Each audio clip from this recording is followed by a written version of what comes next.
I buried my husband. Then my in-laws cheated me of our home. My legal revenge made them return all.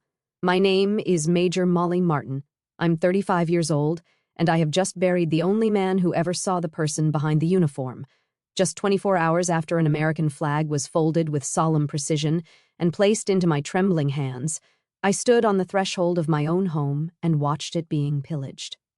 My father-in-law, Raymond, was directing his sons as they carried out my grandmother's armchair.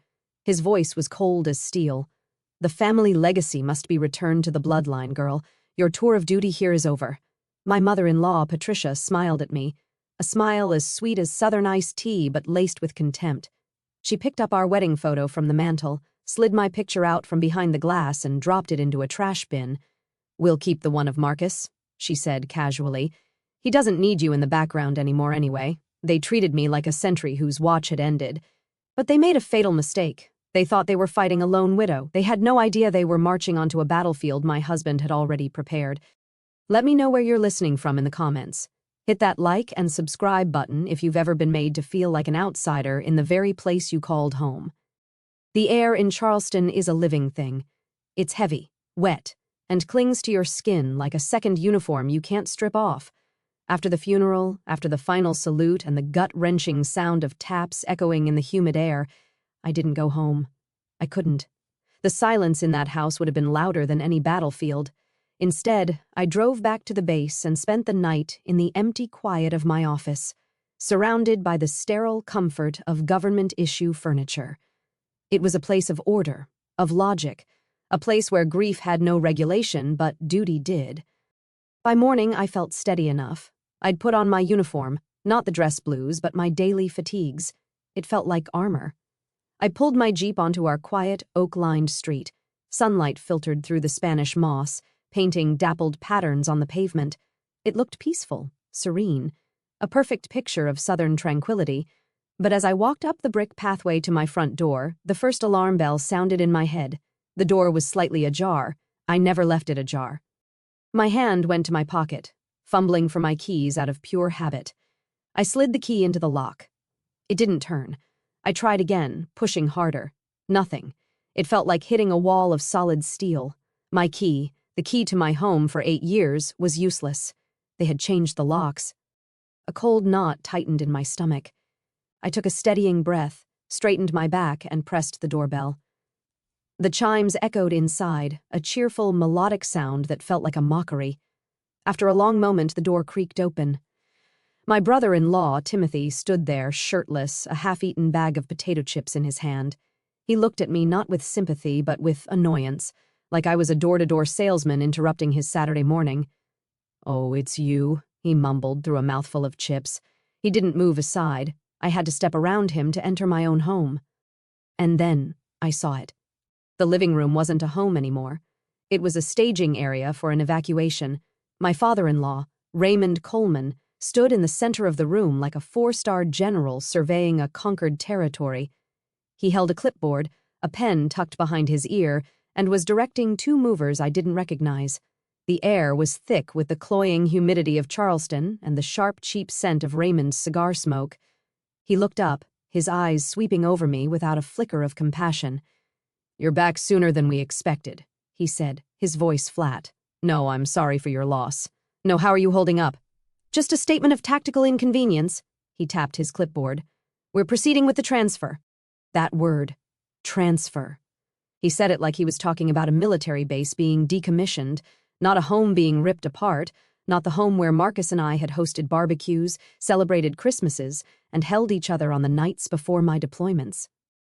Just then, a voice dripped down from the top of the stairs, sweet as honey laced with arsenic. "Well, look who's here. Patricia," my mother-in-law, descended, holding my jewelry box. It was a simple wooden box Marcus had bought me at a craft fair in Ohio. She opened the lid and peered inside with a look of distaste. "My, these things look awfully simple. Molly, dear," she cooed, her southern drawl thickening. "Are these standard issue? You can take them, of course. We have no need for them." My breath hitched, but I said nothing.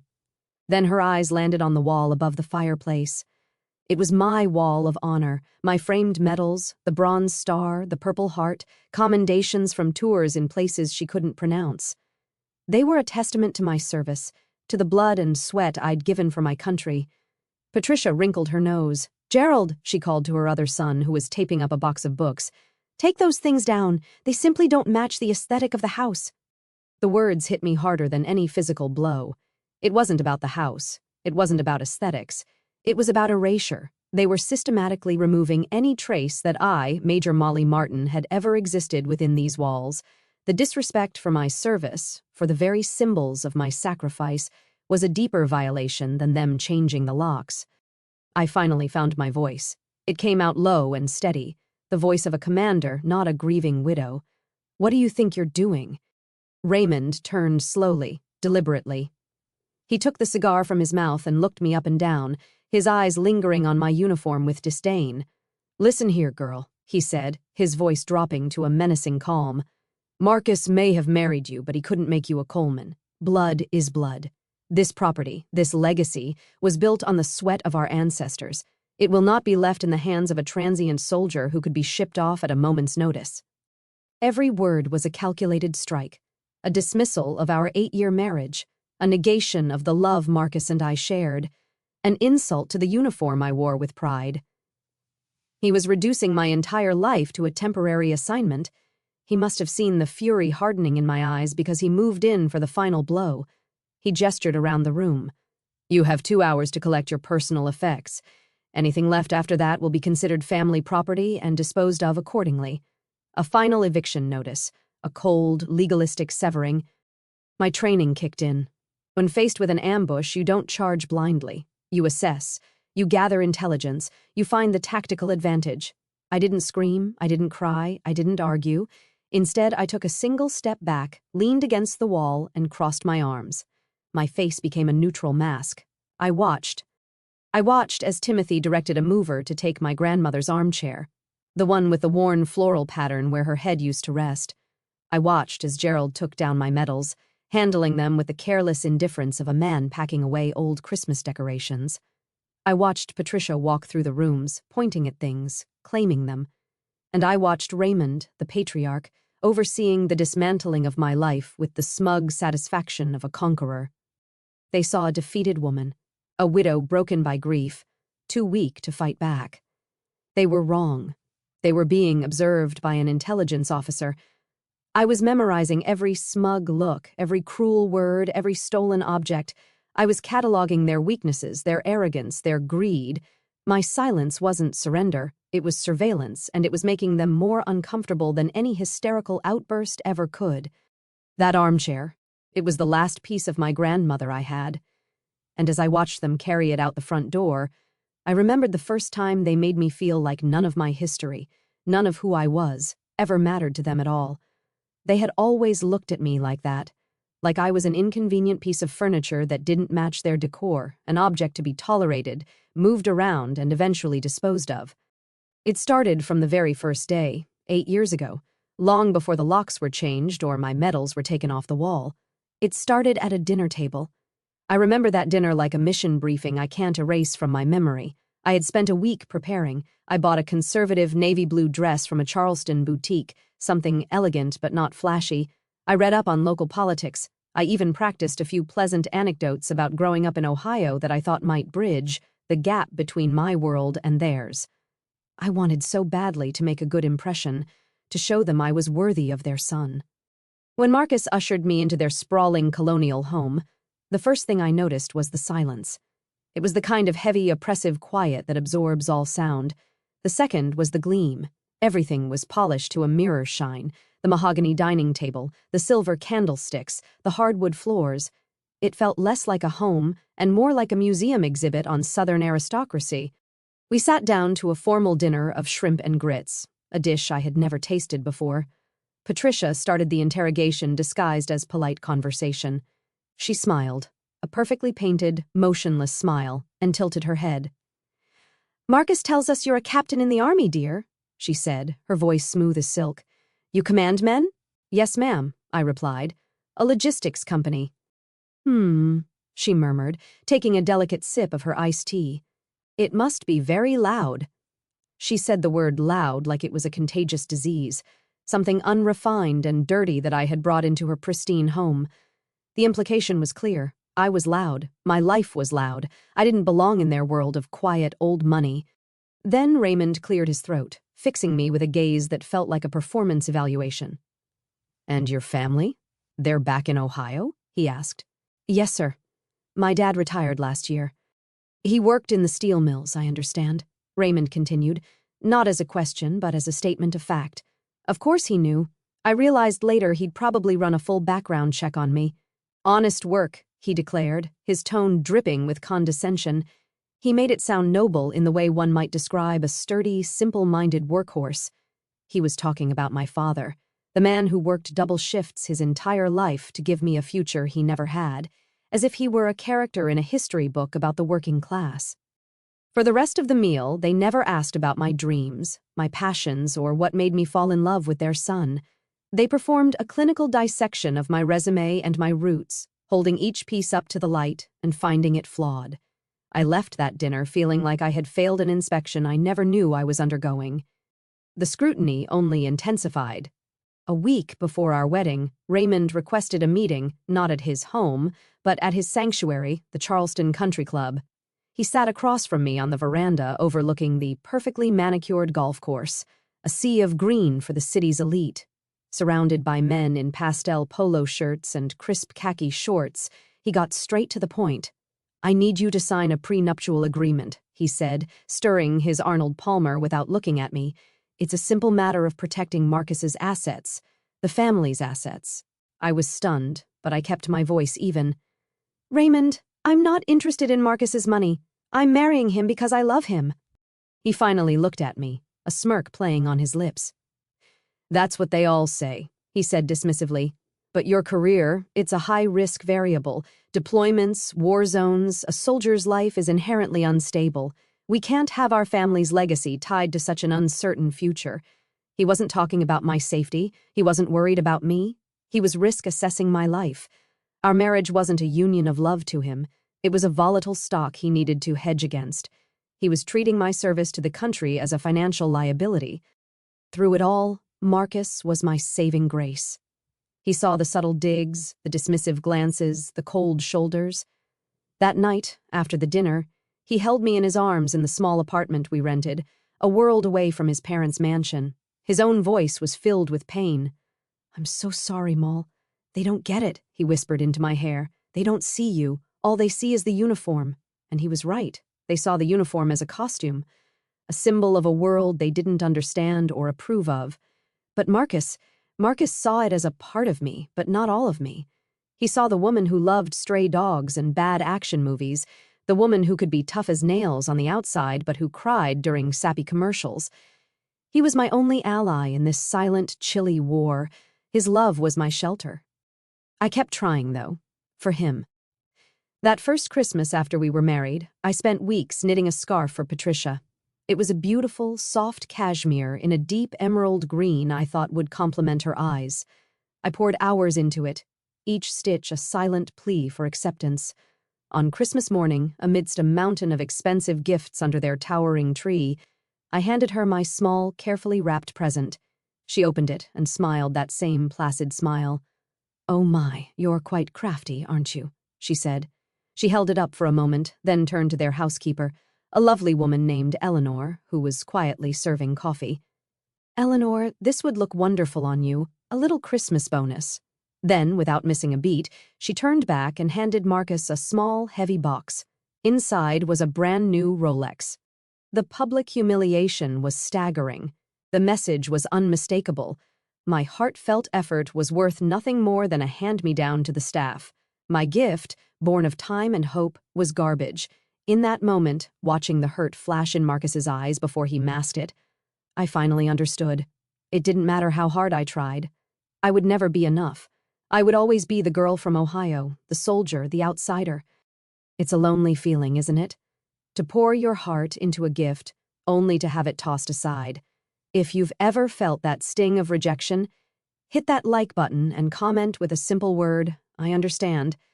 Let's see how many of us have been there.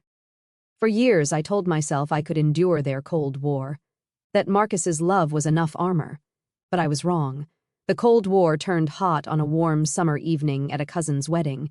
the night I overheard the truth of their endgame. The night in question was supposed to be a celebration. It was 3 months before Marcus passed away. His cousin was getting married at one of Charleston's historic plantations, a place where the oak trees were older than the country itself, and the air smelled perpetually of sweet tea and old money. The reception was a grand affair under a sprawling white tent, lit by fairy lights that glittered like captive stars.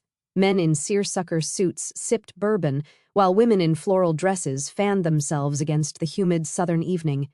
It was a perfect portrait of genteel charm, and like most perfect portraits, it was a beautiful lie.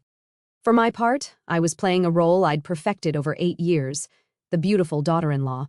Patricia, holding a glass of champagne, steered me through the crowd with a proprietary hand on my elbow. At every cluster of guests, she would perform the same little show. "Have you met Marcus's wife, Molly?" she would say, her voice bright and brittle. Then she would lean in conspiratorially, adding, "She's a major in the army." You know, she always emphasized the word major. Not with pride, but as if it were an exotic and slightly alarming credential, like being a lion tamer. It was her way of reminding everyone, and me, that I was the oddity, the cuckoo in their well-appointed nest. I just smiled, shook hands, and answered the same predictable questions about my exciting life, all while feeling like an undercover agent deep in enemy territory. The smiles were my camouflage. After an hour of this performance, I felt the need to escape. The forced pleasantries and the weight of their judgment were suffocating.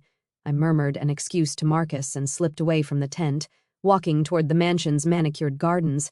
The air out there was cooler, filled with the intoxicatingly sweet scent of blooming magnolia. I found a stone bench tucked away in an alcove, hidden from view, and just breathed. For 5 minutes, I wasn't Major Martin or the outsider daughter-in-law. I was just Molly, a woman trying to find a moment of peace. When I felt composed enough, I started back toward the reception. The path wound around the side of the house, past a darkened veranda. As I neared the corner, I heard voices drifting from the shadows, familiar voices. I froze. It was Raymond. He was speaking in a low, conspiratorial tone to his sons, Gerald and Timothy. "When Marcus is gone," he said, his voice stripped of all its public charm, "we have to move fast. Dad's lawyer says a wife has certain residency rights for a period, but we can apply pressure, make things uncomfortable." I pressed myself flat against the cold brick wall of the house, my heart beginning to hammer against my ribs. "She's a soldier," Raymond continued, his voice laced with disdain. "She's used to moving. All we have to do is make it clear she's not welcome, and she'll pack her bags and leave on her own." A clean break? They were talking about Marcus's death, not as a tragedy, not as a potential heartbreak, but as a logistical checkpoint in a business plan. They were strategizing my removal before he was even sick. Then Gerald, the eldest, chimed in, his voice greedy. "The vet clinic is the real prize. I've already spoken to Dr. Henderson. He's ready to make a serious offer the moment it's available." My stomach turned to ice. They weren't just planning to evict me. They were already carving up Marcus's life's work, the clinic he had poured his heart and soul into building. Timothy, ever the follower, sounded nervous. But what if she puts up a fight? What if she demands something? A fourth voice joined the conversation, and it was the one that broke me. It was Patricia. She must have just walked up. She let out a soft, contemptuous laugh. "Oh, sweetheart, don't you worry your pretty little head," she said, her voice a venomous whisper. "What is she going to demand? She came into this family with nothing but a duffel bag. She'll leave the same way. You just leave her to me, woman to woman. I know exactly what to say to make her understand her place." My heart didn't just break. It stopped. The air left my lungs. This wasn't just dislike or prejudice anymore. This was a calculated plot. A cold, cruel, and methodical conspiracy to erase me from their lives and seize everything Marcus and I had built together. The pretty lights of the party seemed dim. The cheerful music suddenly sounded grotesque and mocking. I was standing in the dark, listening to my own eviction being planned. I don't know how I made it back to the table. I don't know how I managed to smile at Marcus and tell him I was just feeling a little tired. The rest of the evening passed in a blur of detached observation. Every smiling face, every polite conversation felt like a scene from a horror movie.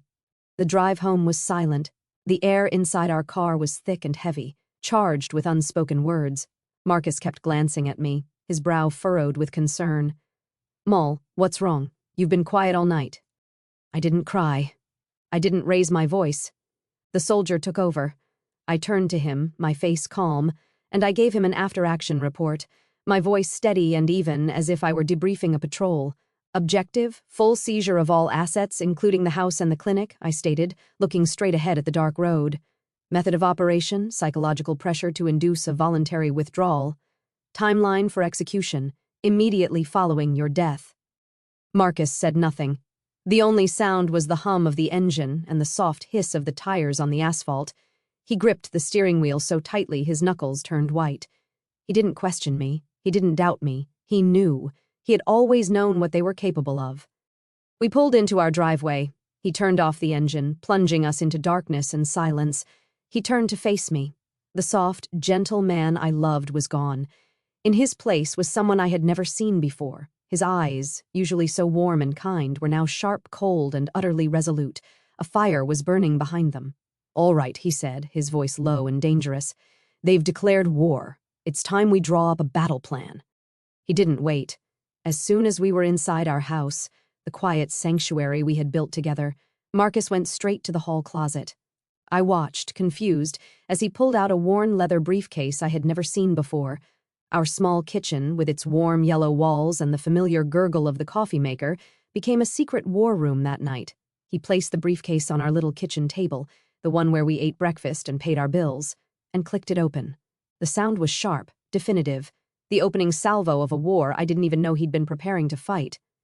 "They've always thought I was soft," Marcus began, his voice devoid of its usual gentle warmth. It was now cold, clear, and precise. "They mistook my kindness for weakness. They were wrong." He looked at me, his eyes burning with an intensity that startled me. "I don't fight like they do, Moll. Not with yelling and intimidation and emotional blackmail. I fight like a strategist." He pulled out a thick file folder. "I've been preparing for this for a long time, longer than you know." He explained that the day his father cornered me at the country club, demanding I sign a prenuptial agreement, was the day he knew this battle was inevitable. "It wasn't about protecting me," Marcus said, a bitter edge to his voice. "It was about controlling you, about ensuring you would always be a temporary fixture." So he had made a move of his own. He didn't go to the polished, respectable family lawyer Raymond kept on retainer. He sought out a man named Charles Piton, a legal pit bull, a specialist in contentious estate battles with a quiet reputation in Charleston's legal circles. His nickname was the Cleaner because when he was done, there was never a mess left to argue about. "I've met with Charles twice a year for the past 7 years, Marcus confessed. My jaw nearly hit the floor. For 7 years, my gentle, unassuming husband, the man who rescued stray cats and couldn't kill a spider, had been quietly building a fortress around me." He laid the documents out on the table, turning our kitchen into a command center. "I've diagnosed my family's illness, Molly," he said, using his veterinarian's logic. "It's a chronic, incurable case of greed. And this," he tapped the stack of papers, "is the treatment plan." He showed me the first line of defense. Defensive line 1, joint tenancy with right of survivorship. He explained how, with Charles's guidance, he had systematically restructured the ownership of every major asset we had. The house, the clinic, our investment portfolio, all of it was converted. "Think of it as a legal minefield," he said, a grim smile touching his lips. "The moment I'm gone, ownership of everything automatically and immediately transfers to you. It completely bypasses the will. It bypasses probate court. It bypasses them. They can't touch it." Then he pulled out another document, Defensive Line 2, the Iron Will. It was a last will and testament, but it was drafted with the precision of a military order. It was airtight, witnessed by a judge and a senior partner at Charles's firm, and notarized. It bequeathed everything else, every book, every piece of furniture, every dollar in our personal accounts, directly to me, his beloved wife. My protector was leaving nothing to chance. I was speechless, overwhelmed by the sheer scale of his foresight, of his quiet, fierce protection. But he wasn't done. He reached back into the briefcase and pulled out one last item, a single sealed envelope. "And this," he said, his voice dropping low, "is Defensive Line 3. This is the nuclear option." He pushed the envelope across the table to me. My name was written on the front in his familiar, steady handwriting. He explained, "That isn't a love letter, Molly. It's an indictment. For years, every time his family had slighted me, every time they'd made a cutting remark or a dismissive gesture, Marcus had gone home and written it down. He documented it all, the date, the time, the exact words used. He had recorded his mother's comment about my loud and temporary lifestyle. He had quoted his father's obsession with protecting the bloodline. He had noted down every single time his brothers had treated me like I was invisible. The letter, he explained, ended with one final, devastating paragraph: by treating my wife, a soldier who has sacrificed more for her country than you ever will for your family, as the enemy, you have forfeited your right to be called my family. You have shown me your true values, and I reject them. Therefore, you are to receive nothing from me but my contempt." A tear slid down my cheek, hot and sudden. He had seen every paper cut, every invisible wound they had inflicted over the years, and he had turned them into a weapon to defend me. Marcus reached across the table and took my hand. His touch was firm, grounding me. "Charles Piton has the original, signed and notarized, along with several certified copies. His instructions are explicit. If my family makes a single hostile move against you after I'm gone, he is to deploy everything, the property deeds, the will, and he is to read that letter aloud to them in person." He looked me straight in the eye, and the weight of his love was staggering. "I am so sorry I'm leaving you with this fight, Major," he said, using my rank with a new kind of respect. It wasn't a mark of difference anymore. It was a title acknowledging my strength. "But I know you. I know you won't back down. I need you to promise me. Promise me you'll hold the line." In that moment, he wasn't my gentle husband anymore. He was my commanding officer, entrusting me with the most important mission of my life, the mission to honor his love and protect the life we built. I squeezed his hand, my voice clear and steady, all the tears gone. "Yes, sir," I said. "I'll hold the line. We had a plan. We had a fortress. We thought we had time." 6 weeks later, the word cancer entered our vocabulary, and the war we were preparing for suddenly had a terrifyingly short deadline. The diagnosis came on a Tuesday: pancreatic cancer, stage 4. The doctor said the words with quiet sympathy, his voice gentle, but they landed in the middle of our quiet life like a bomb, obliterating everything. The battle plan we had just drawn up, the one we thought was for a distant, hypothetical war, was suddenly on a brutally short timeline. The enemy wasn't just greed anymore, it was time itself. Marcus faced it like the quiet warrior I was beginning to realize he'd always been. After the doctor left the room, his first words to me weren't, "Why me?" or "I'm scared." He looked at me, his eyes clear and focused despite the devastating news, and said 2 words: "Call Charles." He was a pilot facing catastrophic engine failure, immediately running through his emergency checklist. There was no panic, only procedure. Those last few months were a blur of hospital visits, chemotherapy sessions that ravaged his body but never touched his spirit, and nights spent holding him, trying to absorb some of his pain into myself. In between it all, our mission continued. During his good hours, when the morphine gave him a window of clarity, he and Charles would speak on the phone or meet in the quiet of our living room. They worked with the urgency of soldiers fortifying a position before an inevitable assault. They finalized every detail, reviewed every document, and added one last brilliant piece of ordnance to our arsenal, a no-contest clause. Charles explained it to me in simple terms. It was a tripwire. Anyone who dared to challenge the will in court would be automatically and completely disinherited, cut off from receiving even a single family photo. It was a perfect trap designed for the greedy and the arrogant. As Marcus grew weaker, the vultures began to circle. His family started visiting, their faces masks of feigned concern. They would arrive bearing casseroles and bouquets of funeral lilies, filling our small home with the scent of false sympathy. Their performances were flawless, but their eyes gave them away. They weren't looking at Marcus, they were looking past him, at the house, the furniture, the assets. Raymond would walk through the rooms, a hand on his chin, as if inspecting a property for purchase. He'd run a hand along the door frames and tap the walls with his knuckles. Solid construction, he'd proclaim to no one in particular. They built things to last back then. He wasn't talking about our marriage. He was appraising the house.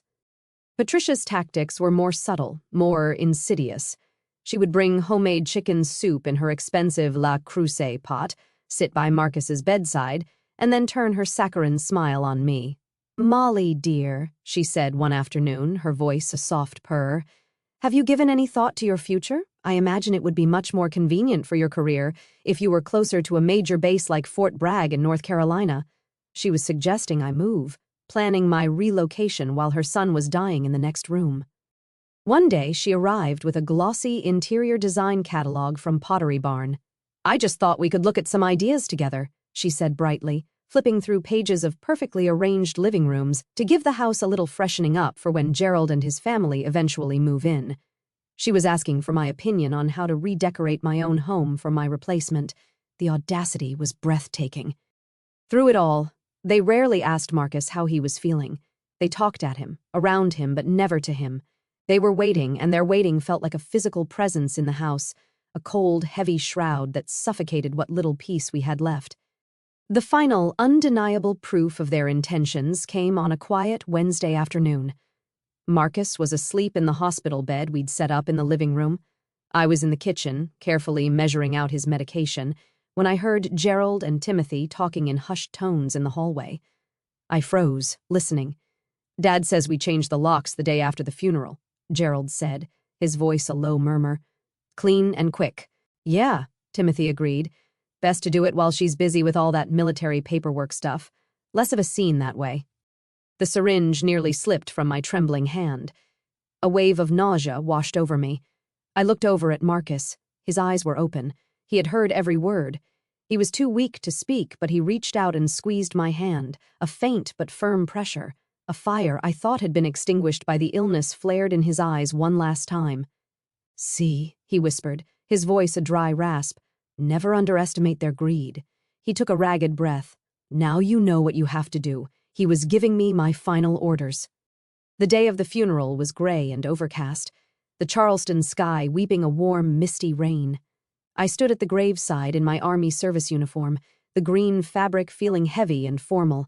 I watched as the honor guard meticulously folded the flag that had draped his casket, their movements crisp and full of a reverence his own family lacked. When they presented the flag to me, a perfect, tight triangle of stars and stripes, my composure finally cracked. For a moment, I was not Major Martin. I was just Molly, a woman who had lost her entire world.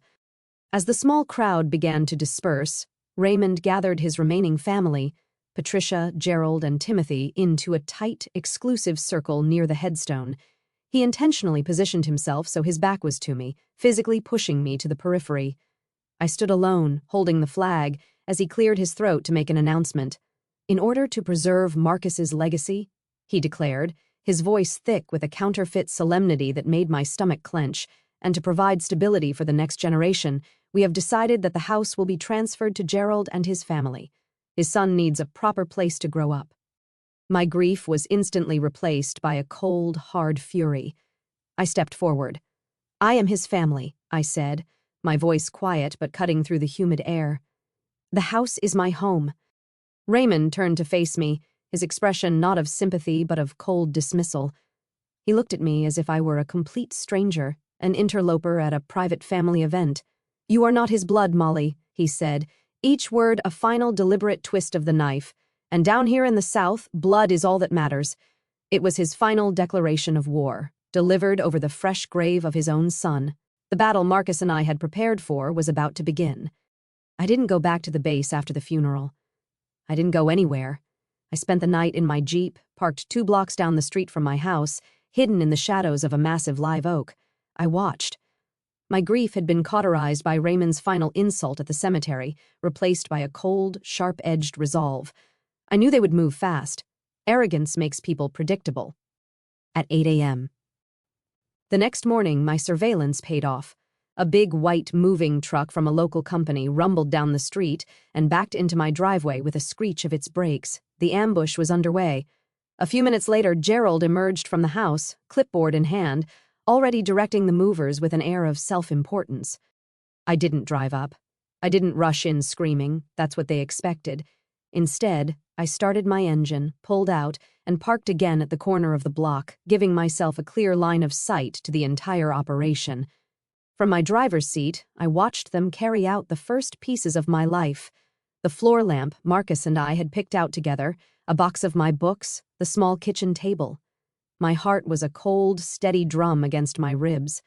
There was no fear, no panic, just the focused calm that comes before a mission launch. I pulled out my phone. I didn't hesitate. I dialed the number Marcus had made me memorize. It rang twice. Peton. A deep, calm voice answered.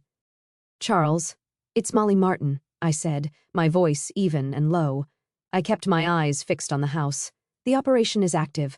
The hostiles are on site. They're removing assets from the property." I spoke in the language I knew best, the language of the military.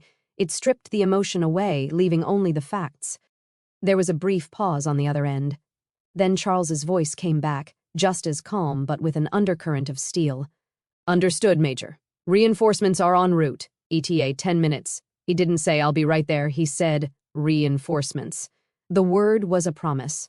"Hold your position," he added. Then the line went dead. I put the phone down, took one more deep breath, and got out of the car. I walked, not ran, down the sidewalk. I didn't go to the front door. I walked to the end of the driveway and stopped, planting my feet squarely in the middle of it, blocking the path. Then I crossed my arms and waited. My posture was perfect, back straight, shoulders squared, chin up. It was the stance of a soldier on guard duty, unmoving, unflinching, a human barrier. The movers carrying a large sofa saw me first. They hesitated, slowed, and then stopped, looking uncertainly from me to Gerald. Gerald, annoyed by the delay, stormed out of the house. "What's the holdup? Let's go, let's go." Then he saw me. His face twisted into a scowl. "What the hell do you think you're doing? Get out of the way." I didn't move. I didn't speak. I just held his gaze. My silence was a weapon. It was unnerving, defiant. It wasn't the reaction of a hysterical, grieving widow, and it threw him completely off balance. His father came out onto the porch, drawn by the commotion. "What is it now?" Raymond barked, his face red with irritation. When he saw me, he sneered. "You again? I told you your time here is done. Leave before I have you removed for trespassing." Right as the word trespassing left his mouth, another sound joined the quiet morning, the deep, expensive purr of a German engine. A gleaming black BMW 7 Series glided down the street and came to a stop directly behind the moving truck, boxing it in. It wasn't just a car, it was a statement. It moved with the silent, predatory grace of a shark. The driver's side door opened, and a man emerged. He was tall, broad-shouldered, and wore a flawlessly tailored charcoal gray suit that probably cost more than my first car. This was Charles Peton. He looked less like a lawyer and more like the man presidents call to fix their problems. He didn't even glance at me. His focus was entirely on the two men standing on the lawn. He walked with a calm, deliberate pace, his polished Italian shoes making no sound on the asphalt, until he was standing directly in front of Raymond. "Raymond Coleman?" Charles asked, though it wasn't a question. His voice was a rich baritone, carrying an authority that demanded attention. Raymond, momentarily flustered by this unexpected arrival, puffed out his chest. "I am. Who are you?" "My name is Charles Peton," he said, extending a hand not for a handshake but to present a business card. "I am the legal counsel for the estate of the late Marcus Coleman, and I am the personal attorney for my client." He paused, turning his head slightly to nod at me with profound respect. "Major Molly Martin." He said my rank like it was a royal title. The contrast between his deference and Raymond's contempt was stark and deliberate. Raymond's bravado began to crack. He looked from Charles to the impossibly expensive car to me, standing like a statue at the end of the driveway. The gears were turning in his head, and he didn't like the calculation. Charles didn't give him time to recover.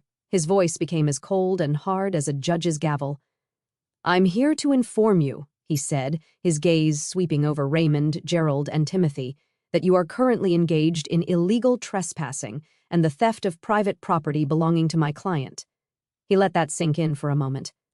"I am instructing you to cease all activity immediately. Furthermore, every single item that has been removed from that house is to be returned to its original position. Now." He took a step closer. "If my instructions are not followed to the letter within the next 5 minutes," he continued, his voice dropping to a near whisper that was somehow more menacing, My next call will be to the Charleston Chief of Police, who happens to be a very dear friend of mine from law school, and all of you will be spending the night explaining yourselves in a downtown holding cell. The change was instantaneous. Raymond's face went from ruddy anger to a pasty, slack-jawed white. Gerald and Timothy looked like they'd been punched in the gut. The smug certainty they had worn like a uniform was gone, replaced by raw, dawning panic. They finally understood. They weren't fighting a grieving, solitary widow anymore. They were fighting the law. The battle had officially begun. There's a special kind of satisfaction in watching a bully finally meet their match, isn't there? If you've ever wanted to cheer for someone who stood their ground, hit that like button and comment with one word that describes how this moment makes you feel. Let's see words like finally, justice, or yes, zero. Now that I have your attention, Charles said, his voice cutting through their stunned silence, I suggest we move this discussion inside. Charles didn't wait for an invitation. He swept past the stunned Coleman family, his powerful presence dominating the space before he even spoke a word. I followed a few steps behind, closing the front door with a quiet, definitive click. The battle had moved from the lawn to the living room. He walked directly to the gleaming mahogany dining table, the very same table where I had been judged and dismissed 8 years ago, and placed his crocodile leather briefcase upon it. He unlatched it with 2 sharp snaps that echoed in the tense silence. It sounded like a soldier chambering a round. Raymond, scrambling to regain some semblance of control, finally found his voice. It was strained, a poor imitation of his usual commanding tone. You have no right to be in this house. This is a private family matter. Charles looked up from his briefcase, a smile that held no warmth touching his lips. Mr. Coleman, he said, his voice dangerously soft, when the assets in question are valued in the 7-figure range, and when my client is being illegally evicted from her own home, it ceases to be a family matter. It becomes a legal matter. And in this matter, he paused, straightening up to his full, imposing height, I have every right to be here. He reached into the briefcase and pulled out the first file. It was thick, bound in blue. Let's start with the basics, shall we? He said, his tone that of a professor lecturing a particularly slow class. He slid a sheaf of papers across the polished wood toward Raymond. These are the deeds to this house, the veterinary clinic on King Street, and the waterfront property down by the Ashley River. As you can see, they were all refiled several years ago under a joint tenancy with right of survivorship. He let the legal term hang in the air. For the benefit of those unfamiliar with estate law, he continued, his eyes locking onto Raymond's, that means that 1 second after Marcus Coleman passed away, Major Martin became the sole and undisputed owner of all 3 properties. The transfer was automatic and absolute. Your actions today, therefore, constitute illegal trespassing. Gerald made a choking sound. That's not possible. Oh, it's very possible, Charles said without glancing at him. He pulled out a second document, and just in case anyone felt the need to argue the point, Marcus also drafted this. He laid out a will. This is his last will and testament, legally executed, witnessed, and notarized. It is, for all intents and purposes, ironclad. It clearly states that all remaining assets, tangible and intangible, are bequeathed to his wife, Major Molly Martin. Patricia finally broke her stunned silence. No, she stammered, shaking her head, her carefully constructed composure beginning to crumble. No, Marcus wouldn't. He would never do that to his own family. Charles turned his cold, analytical gaze on her. He spoke with a brutal lack of pity. Madam, not only would your son do this, he anticipated this exact reaction from you. His hand went back to the file, flipping to another page marked with a yellow tab. You see, Marcus was a very thorough man. His will contains a particularly stringent no-contest clause. He looked around the room, making eye contact with each of them. Raymond, Patricia, Gerald, Timothy. That clause stipulates that if any beneficiary, he stressed the word, attempts to challenge the validity of this will in any way for any reason, they are to be treated as if they had predeceased the testator. In layman's terms, you are immediately and irrevocably cut off. You forfeit any and all inheritance, down to the smallest sentimental keepsake Marcus might have left for you. He leaned forward, placing his hands flat on the table. The friendly professor was gone. replaced by a ruthless prosecutor delivering his closing argument. "Your son laid a trap, Mr. and Mrs. Coleman, and with your little performance this morning, you didn't just walk into it. You sprinted." The color drained from their faces. The furious red of Raymond's anger faded to a pasty, sickly white. Patricia's hand flew to her mouth, her eyes wide with horrified understanding. For the first time since I had met them, the Coleman family was completely, utterly silent. They were defeated, and they knew it. They had been outmaneuvered, outsmarted, and legally disarmed by the son they had always underestimated. I stood by the door, my arms still crossed. A silent sentinel watching the fortress Marcus had built for me withstand the siege. Charles glanced over at me, his expression unreadable, but his eyes gave a slight, almost imperceptible nod. It was a gesture of respect between allies, a confirmation that the first phase of the mission was a success. He then turned back to the broken family. "But Marcus knew," Charles said, his voice dropping again, drawing them in. "He knew that legal documents, as powerful as they are, might not be enough to penetrate the unique culture of your family. He knew a stronger blow was needed, one aimed not at your wallets but at your conscience." He reached into his briefcase one last time and pulled out the sealed envelope, the one with my name on it. He held it up between his thumb and forefinger. "If you still have any doubt as to your son's final intentions," Charles said, "if you still cling to the delusion that this is all some terrible misunderstanding, then perhaps you should hear it from him." He paused, letting the weight of his words fill the room. "And that," he said, his voice dropping to a near whisper, "was just the opening salvo. Are you interested in hearing the final words Marcus really wanted to say to his family?" No one answered him. No one could. The air in the room, already thick with tension, became heavy with a new emotion, dread. The Coleman family, who had entered my home with such arrogance and entitlement, now stood frozen, trapped between the legal fortress Charles had just revealed and the emotional bombshell he was about to detonate. Charles took their stunned silence as consent. He reached into his breast pocket and produced a pair of sleek black reading glasses, unfolding them with a deliberate, almost ceremonial slowness. He slipped them on, his expression becoming solemn, as if he were a priest about to read a sacred text. He carefully broke the seal on the envelope Marcus had prepared, the sound of the tearing paper unnaturally loud in the silent room. He unfolded the single sheet of stationery inside and cleared his throat. His voice, when he began to read, was no longer that of a lawyer. It was the voice of a man carrying out a sacred duty. It was the voice of Marcus. "To my family," he began, his voice filling the room with a weight that was almost physical. "If you are hearing these words, it means I am no longer there to stand between my soldier and your cruelty." "This is a private matter," Raymond finally croaked, his voice cracking.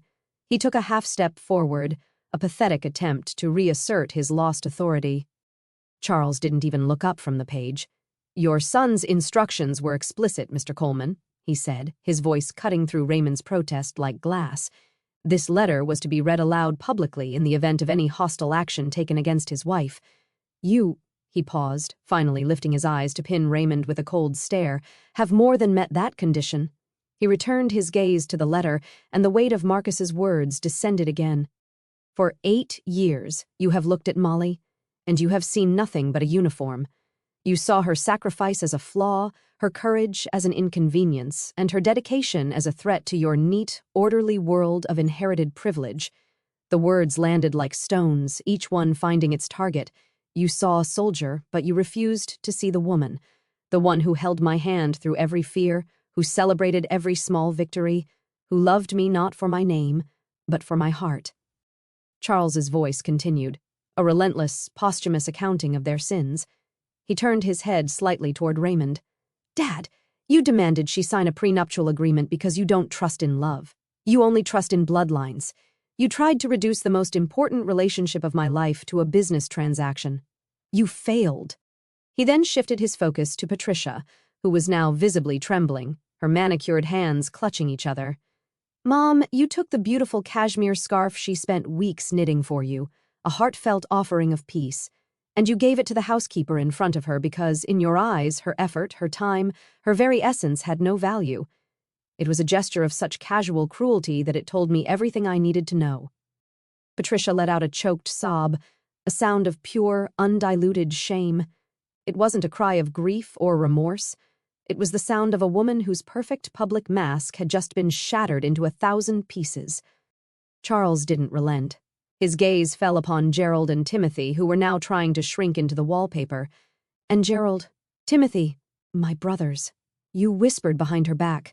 You treated her like a temporary occupant in her own home, already planning how to divide up her life before it was even broken. You saw her love for me not as a bond, but as an obstacle to your inheritance. Every accusation was true. Every word was a mirror, forcing them to see the ugliness of their own actions. Stripped of all polite Southern pretense, there was nowhere to hide. Then the tone of the letter, and of Charles's voice, shifted. The cold fury melted away, replaced by a warmth so profound it made my own breath catch in my throat. You never understood, Charles read, his voice now filled with a deep, loving reverence. You saw her being a soldier as the problem. You were so wrong. I loved her because she is a soldier. She taught me what real honor looks like. She taught me about loyalty, not to a name or a bank account, but to a person, to a set of values. She taught me how to stand up for what is right, even when you are standing alone. He paused, letting the words settle. Molly was my moral compass. She was the best part of me. This house was never just brick and mortar to us. It was our fortress, a sanctuary we built together against a world that did not always understand. And you do not, he read, his voice ringing with Marcus's conviction. Take a fortress from a soldier. The tears that had been threatening finally fell, rolling silently down my cheeks. But they weren't tears of sadness. They were tears of pride, tears of being seen, of being known, of being loved so completely. He had seen me, all of me, and he had loved me for it.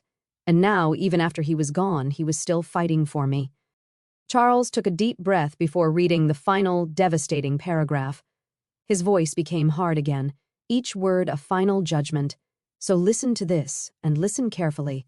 Everything I have, everything I have ever worked for, belongs to her. This is not a gift. It is an acknowledgement of her worth. By attacking her in her moment of greatest vulnerability, you have proven yourselves unworthy of any part of me. My true legacy is not in my assets or in the Coleman name. My true legacy is the love I have for this woman and the life we built. Charles looked up from the page, making eye contact with each of them one last time before delivering the final, crushing blow. He read the last sentence, not as a request, but as a direct, unyielding order from their son. Now get out of her house. When the last word echoed into silence, the room was utterly still. It was the dead, heavy silence of a battlefield after the fighting is over. The game was over. They had lost. Raymond stumbled backward, his legs giving out from under him. He collapsed into a dining chair, not with the grace of a patriarch, but with the limp, boneless fall of a puppet whose strings have been cut. He stared into the middle distance, a completely broken man, defeated not by a lawyer but by the ghost of his own son. The silence held for a long moment, thick and suffocating with the ghosts of Marcus's words. Raymond sat slumped in the dining chair, a man hollowed out from the inside. Then Charles broke the stillness. His voice was calm, devoid of triumph, but it held the unyielding force of a turning tide. All right, he said, looking directly at Gerald and Timothy, who were still frozen in disbelief. You heard the man. Let's start bringing it all back. What followed was the most surreal and satisfying theater I've ever witnessed. Under the watchful, unblinking gaze of Charles Peton, the great Coleman retreat began. Gerald and Timothy, the arrogant heirs who had never done a day of manual labor in their lives, were now sweating under the Charleston sun, their expensive polo shirts sticking to their backs. They grunted and strained as they hauled furniture and boxes back into the house they had so confidently tried to claim. They moved with the sullen, resentful silence of defeated soldiers forced to clean their own mess. Raymond didn't move. He just sat there, aged a decade in an hour, his face a gray mask of ruin. Patricia, however, made one last desperate attempt to salvage something from the wreckage. She approached me as I stood by the door, her face a mess of tear-streaked makeup and pleading. "Molly," she began, her voice a pathetic whisper. "Molly, please, we can talk about this."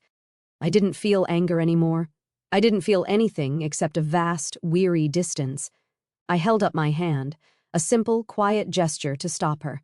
"There is no we, Mrs. Coleman," I said, my voice calm and final. It was the first time I'd ever called her that. There never was. It was the simplest boundary I'd ever set, and the most powerful. It was a wall she could not breach. She recoiled as if I had struck her, then turned and retreated to her husband's side, finally defeated. Before they left, I had one final command. I walked over to Charles and murmured something in his ear. He nodded. "One last thing," he announced. "My client requests that her grandmother's armchair be returned. By you," he pointed at Gerald and Timothy and placed exactly where it was. The humiliation was complete.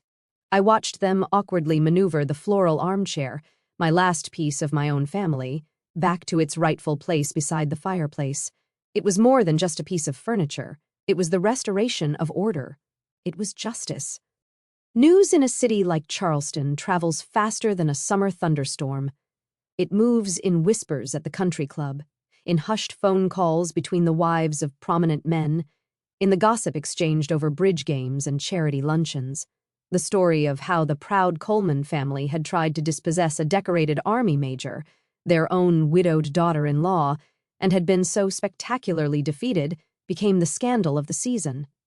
The consequences were swift and brutal. Raymond, a man who lived for his social standing, became a pariah. He stopped showing up for his morning tea time at the club. Patricia, who chaired 3 different charity boards, was quietly asked to step down from all of them. Gerald's plan to buy the clinic fell apart. Dr. Henderson, a man of quiet integrity, refused to do business with him after hearing what had happened. They hadn't just lost a legal battle. They had lost the one thing they valued more than money, their reputation. Their carefully constructed Southern dynasty had crumbled into dust.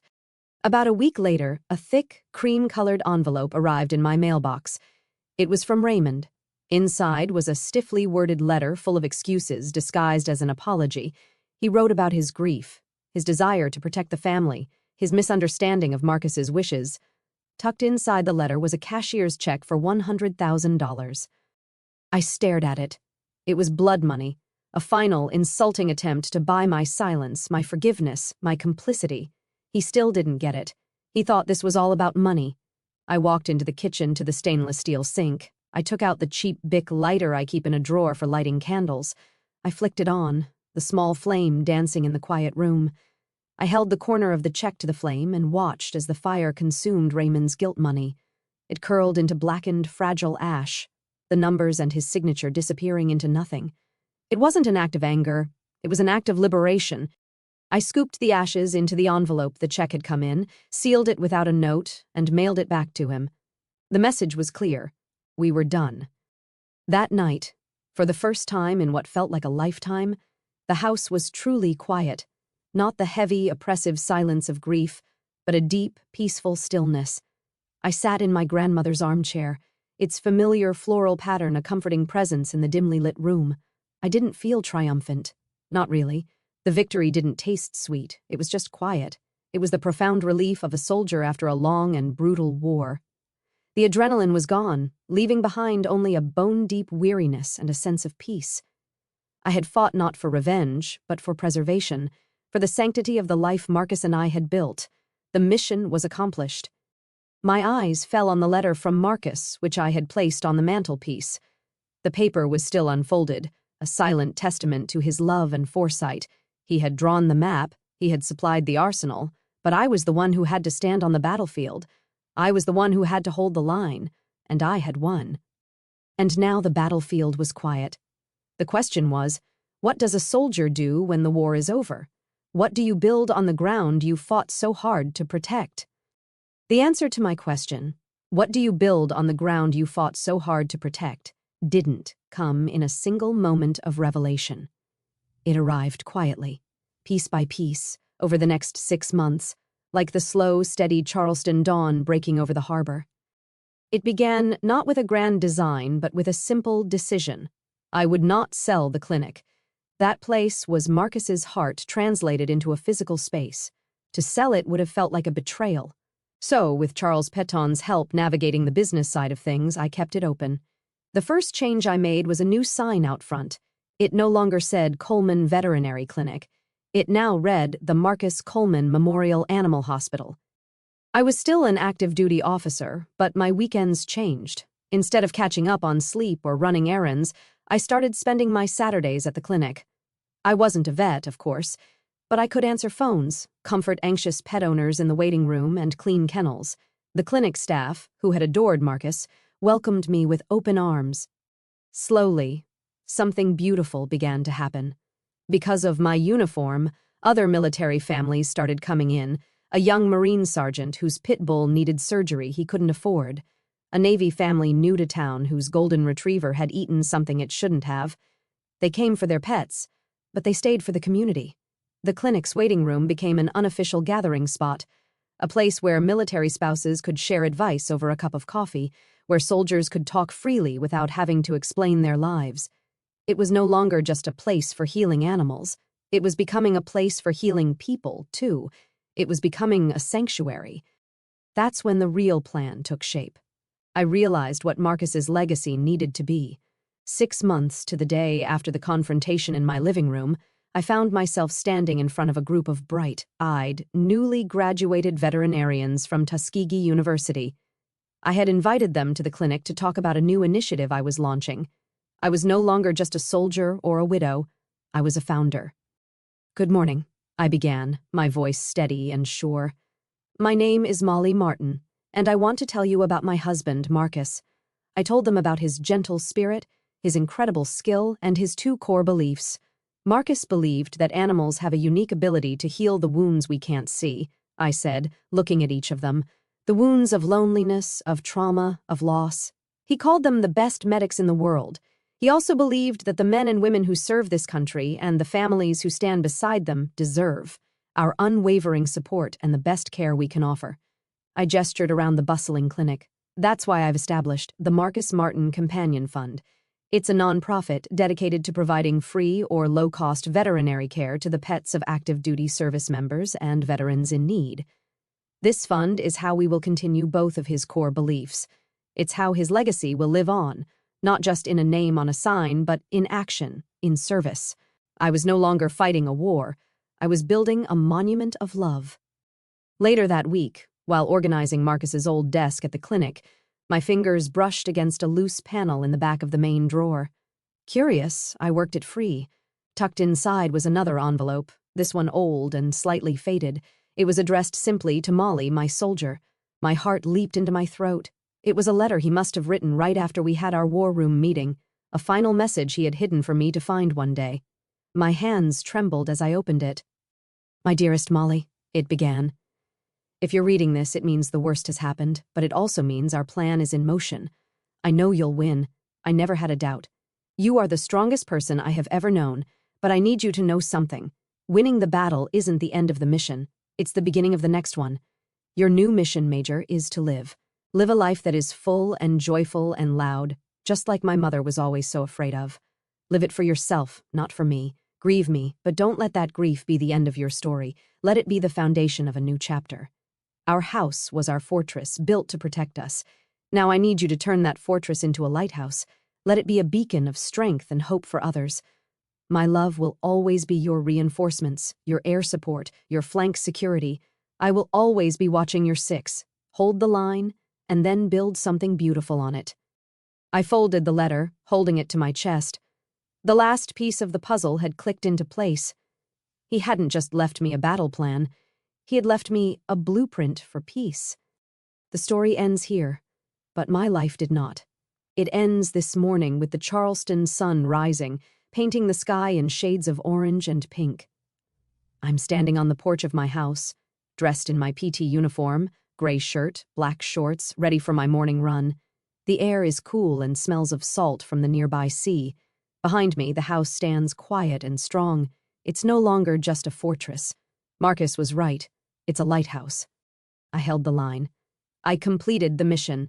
And now, every single day, a new mission begins, to live, to heal, and to pass on a legacy not of bloodlines or of wealth, but of honor, service, and a love that was strong enough to build a fortress and gentle enough to light the way home.